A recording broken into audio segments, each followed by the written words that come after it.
nga lumu ogw'omwenda 2021 Ssaabasajja Kabaka Sseggwanga Frederick Ronald Kimera Mwenda Mutebi owookubiri yasiima n'alonda abaami okumukulemberako amagombolola wabula olw'ekirwadde kya lumiimamawuggwe babadde tebeeyanzanga bukulu buno.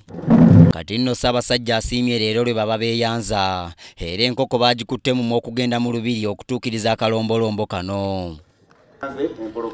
Bano nga wamu bali 350 beeyanzizza empologoma olw'okusiima n'abagonnomolako obukulu buno ne bawera obutamutiiririra.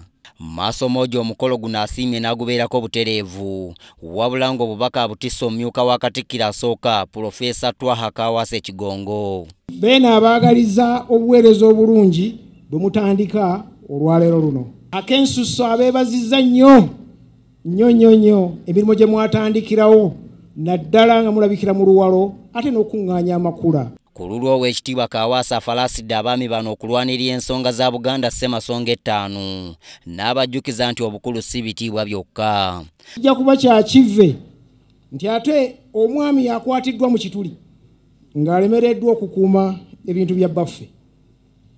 Mwe mulina okusooka okukuba enduulu nga wabaddewo ababbi.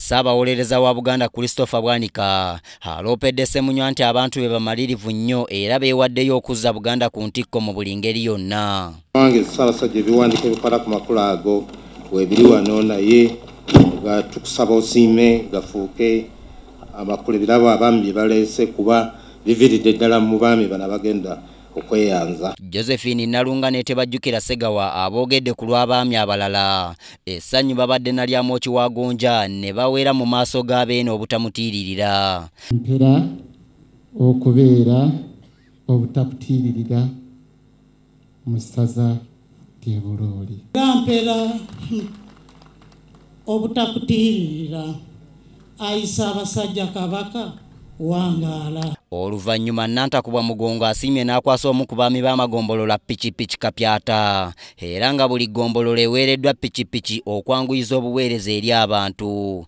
Nze Andrew Sebbira, Emmengo mu Kampala.